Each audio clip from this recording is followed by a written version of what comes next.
E muito boa noite, né? Olha eu começando essa aula aqui, João, como se eu estivesse falando com as minhas amadinhas. Muito bem. Cumprimentando a galera. Estou cumprimentando você, João, e todos os que estiverem assistindo mais essa gravação aqui, essa videoaula gravada para o João, para facilitar o processo dele de aprendizado. E se você está acompanhando também, seja bem-vindo aqui no meu canal. Eu sou a Daniela e falo sobre aprendizado. Bora? Muito bem.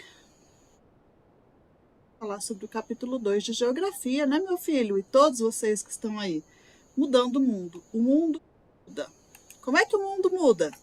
Vamos entender? Primeira coisa, transformações naturais do espaço. Essas transformações, elas acontecem a partir também da natureza. Então, se a gente voltar lá na nossa aulinha de história, nós vamos lembrar do período da Era Glacial, que trouxe transformações, e de uma série de outras mudanças que foram acontecendo. E aqui na geografia, olha como as coisas são ligadinhas, né? Geografia e história estão ali, ó, caminhando de mãozinhas dadas. Nós vamos perceber que as transformações naturais do espaço, elas são feitas por elementos da natureza. Então, nós vamos ter a ação das chuvas, o vento, as erupções vulcânicas, os terremotos, incêndios florestais e maremotos. Hoje, e aqui, né, no nosso país, essas ações, fora ação de chuva e de vento, não são tão comuns, né? Nós não temos vulcões, não temos terremoto até agora, graças a Deus. Eventualmente temos sim incêndios florestais. Aqui em Brasília, de vez em quando, na época da seca, a gente passa por isso aqui com a nossa vegetação. E maremotos também, né? Aqui no Brasil a gente tem a felicidade de não passar por isso, mas não quer dizer que no mundo não tenha, né? Então essas transformações naturais mudam o ambiente, o mundo muda. E também existe a mudança proporcionada pela influência humana. Como que é isso? Existe uma ciência que estuda a intervenção humana no meio ambiente. O nome dela é antropia. Antropia é a ciência que estuda a intervenção humana no meio ambiente. Ou seja, quanto mais o ser humano intervém no espaço, mais elementos culturais insere nele. E o que são esses elementos culturais? Tudo aquilo que hoje a sociedade precisa para viver. Então, as construções, as ruas, os parques, as avenidas, as casas, as escolas, tudo são elementos culturais inseridos no ambiente natural. Então, existia antes só um espaço de natureza, aos poucos foi se formando uma cidade ali, essa cidade foi crescendo e foram chegando cada vez mais elementos culturais inseridos nele. Muito bem. Quando se abre um bairro novo, quando a cidade, por exemplo, aqui em Brasília, nós temos um exemplo disso bem próximo de nós, que é o bairro Noroeste. Até uns anos atrás, ali não tinha nada construído, então tinha só o espaço do parque e os índios que moravam ali na região, aqui em plena capital. Nós temos um espaço ali, sim, reservado para os indígenas. E então pensou-se na possibilidade dali ser construído mais um bairro, e hoje a gente passa lá e vê que está cheio de ruas, de prédios, de construções diversas aí que são elementos culturais que foram inseridos ali, não existiam. O parque permanece, os índios também, agora com espaço menor, embora isso aconteça, mas se realocou a organização das coisas ali para que houvesse o nascimento de um novo bairro, de um novo espaço aqui dentro de Brasília. Muito bem. A mudança do mundo também diz respeito à sociedade, ao trabalho e à interferência humana. Mas antes vamos voltar aqui na influência humana e entender um pouquinho melhor isso. Bom, os primeiros humanos tiravam da natureza apenas aquilo que precisavam para sobreviver. Então era muito pequeno o impacto do ser humano logo no começo em cima da natureza. Com o passar do tempo, ele percebeu que ele podia desenvolver a agricultura e criar animais domésticos. Então, isso já começou a criar um impacto de natureza, pois foi preciso desmatar certas regiões, tirar a mata nativa que existia ali, para que houvesse solo disponível e de qualidade para a plantação das agriculturas. Muito bem, assim chegou o sedentarismo. muitas mudanças começaram a acontecer e a partir daí, então, começou a se desenvolver as pequenas cidades, as primeiras cidades, e a se construir moradias mais fortes, né, que resistissem às intempéries do tempo, às chuvas, à seca, aos ventos, enfim, e que desse uma certa qualidade de vida para os seus moradores. E se a gente voltar no tempo, nós vamos perceber que a partir do ano 4000 a.C., o homem já começou a descobrir que podia manusear metais. Com o manuseio de metais, ele descobriu que ele podia misturar bronze e estanho, aqueles derretidos juntos. Já tinha o fogo nessa época, já tinha sido descoberto. Eles davam origem ao bronze, feitos de cobre e estanho, então. E o bronze era utilizado para fazer utensílios, joias, ferramentas, uma série de coisas. Em seguida veio a descoberta do ferro, que era mais resistente ainda, serviu para fazer armas, ferramentas e utensílios. Então, a partir disso, começa um desenvolvimento mais acelerado da humanidade, né? Então, já existiam ferramentas que facilitavam a plantação, por exemplo, já tinham os animais domesticados para ajudar também, e assim as coisas foram acontecendo aos poucos. Bom, e aí? Aí nós vamos pensar um pouquinho aqui, ó, na sociedade, trabalho e interferência humana. Cada vez mais as interferências humanas são visíveis para nós, né, e causam mais impacto na natureza a partir do momento que o ser humano se organiza em sociedades. Como que é a organização de uma sociedade, João? Vamos entender? Assim, ó, quando se começou a formar as primeiras cidades, as pessoas precisaram ser organizadas. Então, algumas pessoas eram muito boas lidando com os animais, outras eram muito boas construtoras. Ainda tínhamos aqueles que eram especialistas em lidar com a água, por exemplo, em trazer água para a agricultura, em utilizar a água dos rios, né? E também tínhamos aqueles que estavam ir organizando o serviço dos outros, né? Que tinham que ir olhando isso também. E nós temos, então, diversas funções que foram surgindo aí a partir do desenvolvimento das primeiras cidades e o amadurecimento das sociedades. Então, inicialmente, a mudança do ambiente, do meio ambiente, era muito sutil, quando ainda o homem não era sedentário, era nômade, então ele passava de um lugar para o outro, mas impactos muito pequenos. A partir do momento que ele se fixa, que ele passa a ser sedentário, começa a transformar o ambiente com a sua agricultura, com as suas plantações, com as suas criações, com as sociedades que vão surgindo ali, as casas, o comércio, né? Tudo que foi dando origem ali a partir disso. E nós temos também um outro tipo de impacto na sociedade que a gente vive até hoje, né? Que são as atividades industriais. Porém, muitas das atividades industriais exigem recursos naturais. E esses recursos naturais utilizados pela indústria geram resíduos que voltam para a natureza e prejudicam o meio ambiente. Vou dar um exemplo. Numa fábrica que produz tecidos, por exemplo, e tinge tecidos, né, e colore os tecidos, é utilizada muita água e muito corante. E essa água e outros produtos químicos.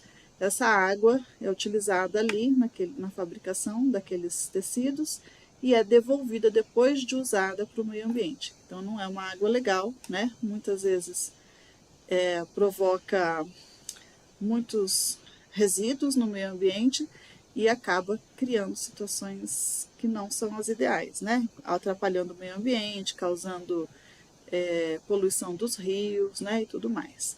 Então, a industrialização, ao mesmo tempo que trouxe uma vantagem, trouxe um crescimento para as sociedades, para as cidades, também traz uma dificuldade em relação à poluição que causa. E hoje já existe uma preocupação muito grande com isso, porque sabemos, né, que a água, por exemplo, é um recurso finito, ou seja, um dia vai acabar, né?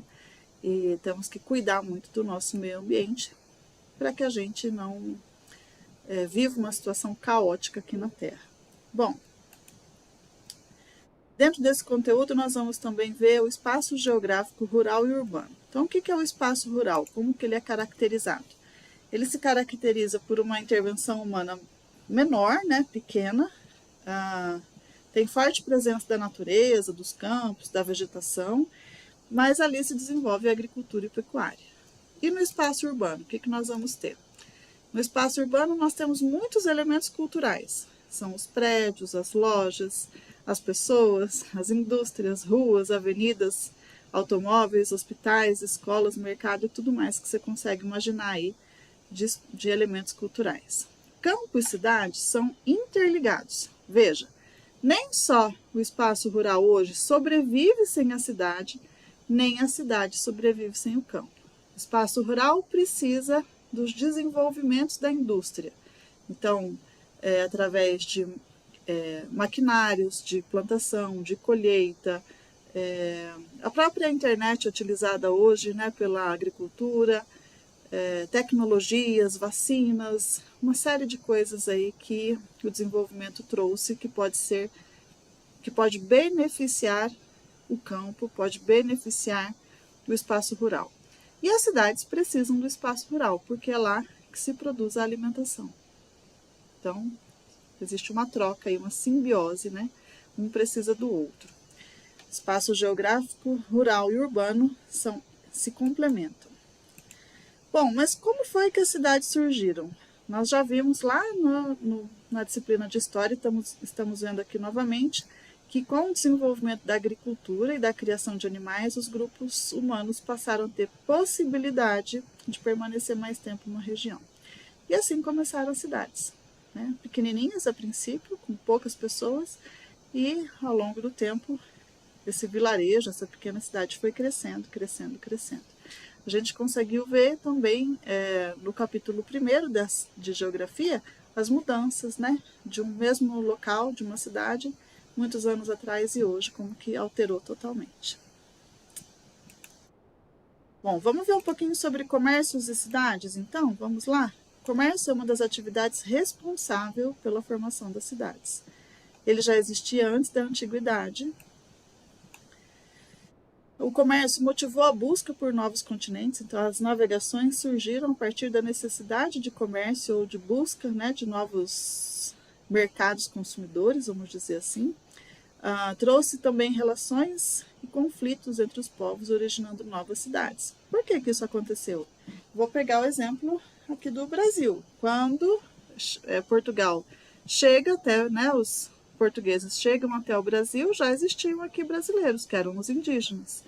Então, isso não trouxe somente relações de desenvolvimento, mas também trouxe conflitos, porque os índios viviam de uma determinada maneira que para eles era o que existia, né? Quando chega o homem branco, o português aqui, ele insere novos elementos culturais. E logo depois passa a trazer, tempos depois, passa a trazer a figura do escravo, que não existia aqui junto aos indígenas. E então novos elementos culturais também foram chegando, novas possibilidades, novas formas de viver, novas construções, né? Tudo novo. Isso foi criando conflitos também entre os povos. Bom, mas o comércio oportunizou também o desenvolvimento econômico na Europa, e a partir disso veio a nossa Revolução Industrial, quando surgem as primeiras máquinas, né, que começam a fazer uma grande produção em escala. Vamos pensar como que era, pensa aqui comigo, João, como era antes das indústrias, né? Tudo era feito à mão, então era chamado de manufaturado. Toda produção era manufaturada. Se alguém precisasse de um sapato, ele era feito à mão. Se alguém precisasse de uma roupa, ela era costurada à mão. E com o advento da Revolução Industrial, foram se criando máquinas que foram potencializando e aumentando as produções. Só que aí vem um detalhe interessante. Quando se aumenta a produção, precisa de mais gente para consumir. E aí o mercado ficou saturado. Então, também tivemos aí a expansão geográfica através das navegações, né? E do envio de pessoas para novos continentes, para lugares novos, para que fossem povoados e para que tivesse possibilidade de mais consumo. Então, o comércio gira essa roda aqui, né? Também o comércio traz mudanças e desenvolvimento tecnológico. Então, não são só indústrias manufatureiras, né, ou indústrias de coisas de consumo como roupa, calçados e etc. Mas aqui a gente vai ver o desenvolvimento de tecnologia. Então vem o advento do computador, surge a internet, surge um monte de coisas que hoje para nós são comuns, né? Mas que lá, quando foram inventadas, não eram não. Também isso trouxe a possibilidade da globalização, ou seja, hoje você consegue comprar aqui pelo seu celular um produto no Shopee. Olha a globalização aí. Onde é que fica o Shopee? Lá do outro lado do mundo, né? E demora para chegar aqui as coisas? Às vezes sim, às vezes não. Mas veja, você consegue fazer uma compra internacional. Quando é que a gente pensou que isso seria possível, olhando para minha infância, por exemplo? 40 anos atrás. Vamos um pouquinho mais perto? 20 anos atrás. Como que a gente imaginou que seria possível abrir um celular, acessar a internet, conhecer o site ali do Shopee, que fica do outro lado do mundo, e comprar ali, fazer uma compra internacional, mesmo você sendo uma criança autorizada, né? Claro que você não faz a compra, mas você escolhe, né, meu filho? Muito bem, inclusive. E também o que originou o desenvolvimento de novas cidades e de comércios foi o turismo. Então as pessoas começaram a viajar de um lugar para o outro, né? Olha como a pandemia se espalhou rapidamente pelo mundo. Por que isso aconteceu? Porque as pessoas viajam. Né? Tá aqui no Brasil, vai lá para a China. Saiu da China, vai para os Estados Unidos, vai para não sei onde. Então existe uma circulação das pessoas no mundo. Quando que isso foi imaginado? Olha todo o período que a gente viu de geografia aqui e como que a geografia está inserida também no contexto histórico. Não é legal? Está estudando tudo junto ao mesmo tempo. Então esse foi o capítulo 2. Fica ligado aí que vão vir as atividades já já para você.